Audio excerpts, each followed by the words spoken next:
Okay, so now let's take a look at the persona page. You could spawn in as Axis, the American forces, British, French. Right now we're on leave for 8 minutes 26 seconds. This particular time is due because I mostly play the Allied forces. There is a side lock delay. I would have to wait the 8 minutes and 14 seconds before I could spawn into the German. Okay, so we've got the squad tab right here. If you're in a squad, information about the squad would be here, the people that are in it and people that are online. Over here, join a squad. You could click on the recruiters.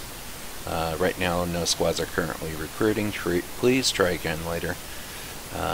That's probably because there's no recruiters online. A lot of squads are automatically recruiting. If you don't want to join a squad, just automatically decline new squad invites. You click that little button and then you're all good. You won't get any invites from any of the squads. Let's take a look at the manuals page. Right now we've got the chat commands. Anything in here is so valuable. Even some of the veteran players, you can learn so much that's in here. Right now we've got some of the information about the chat bar that's in game, and these are some of the commands that you can put into the chat bar to give you a little more information. The $sign or the dot or period org shows your city origin, and you could send this out to all the different chats, and I'll show you how to do that later on. The ones that are most used that I see are the $sign or the dot mission, and the dot here. That's one that's used probably the most frequently out of that whole group. So if we expand this, we could look at basic commands.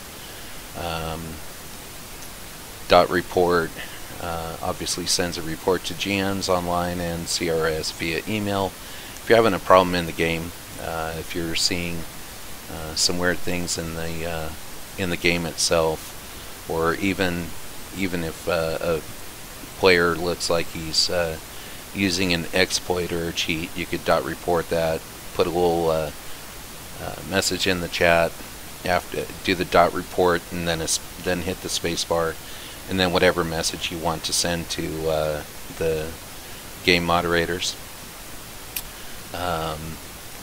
Let's see here. .who provides a list of online squad members. Anybody that's in your squad, you could type .who, and it'll show you everybody that's online, that's in your squad. Yeah, this is kind of fun. The .wtf, random messages that generally lead to one saying, "What the F?"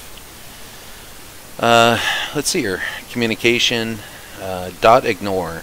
If you have a player or somebody that you just don't want to see their chat, you could do a .ignore. So you press the slash icon or .ignore, and then press the space bar, and then add that person's name in there, and you won't see any more messages from that player.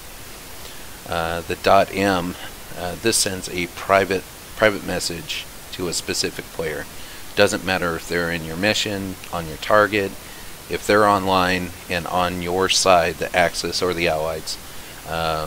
You could do .m spacebar and then type the player's name and then space and then type your message, and that person will get that message.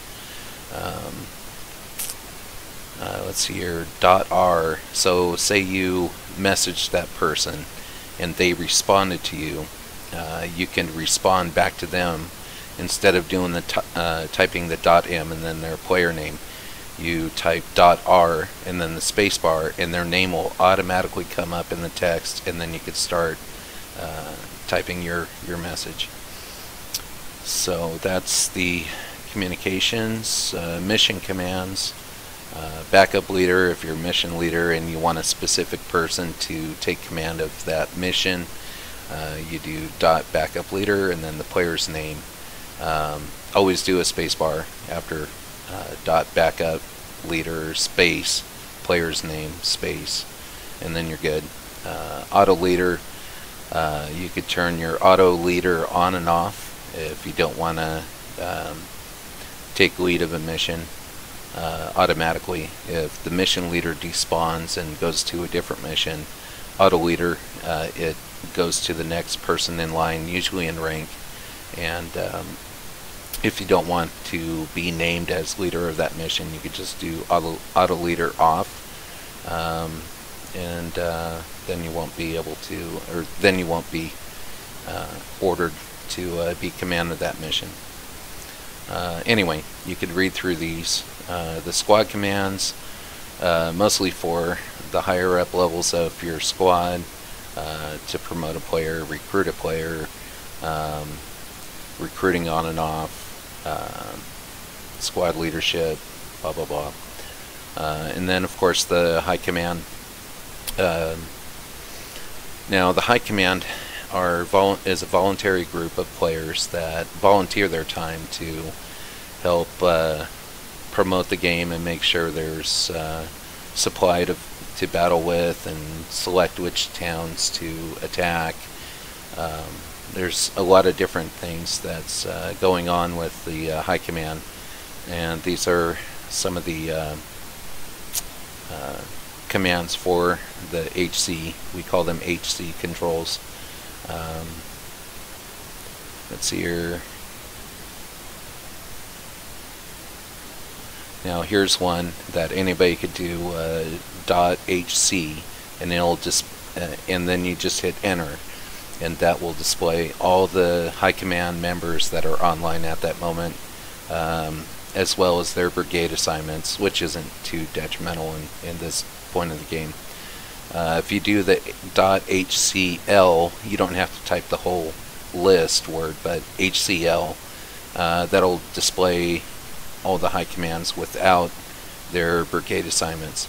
A little easier just to see who's there. That's that. And then in here, let's minimize that. The combat units.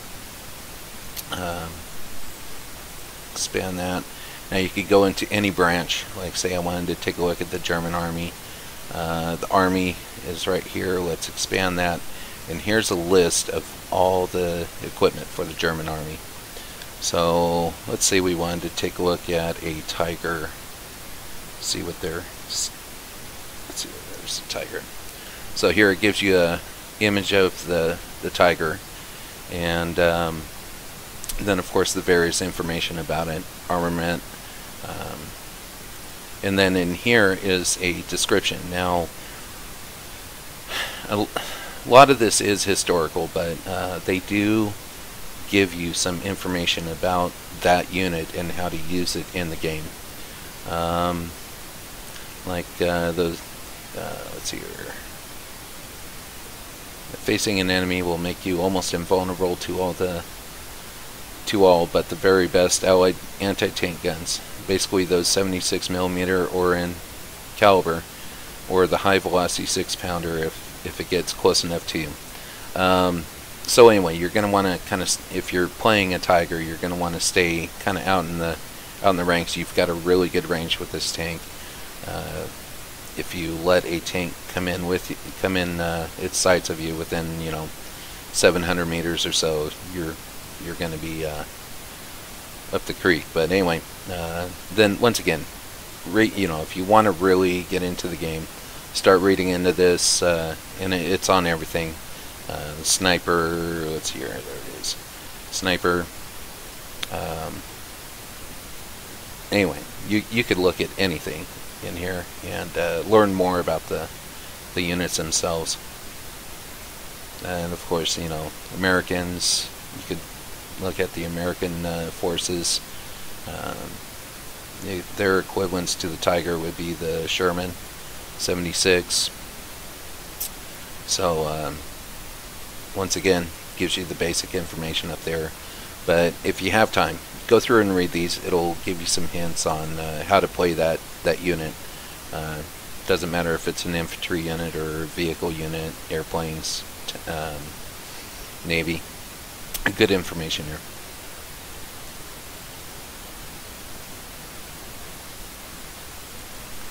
And then if you wanted to take a look at the ranks of all the different branches, here's the American.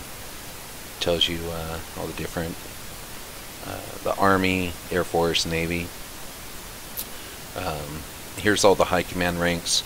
Anybody that has these ranks are in the high command. Some of them will show as a lieutenant colonel with a little donut, but they're actually in high command. It's just that they're playing high command for a different branch. So like if a high command officer is British and he's in charge of a British brigade, but he plays French, and then his rank will go down to lieutenant colonel, even though he still is in high command. But if he's in his British brigade or on the British side, whatever his rank is, depending on where he's at in high command, either a colonel all the way up to a side command. Same thing with the Brits, French, German. You could go through these, take a look at the ranks, see where you're at.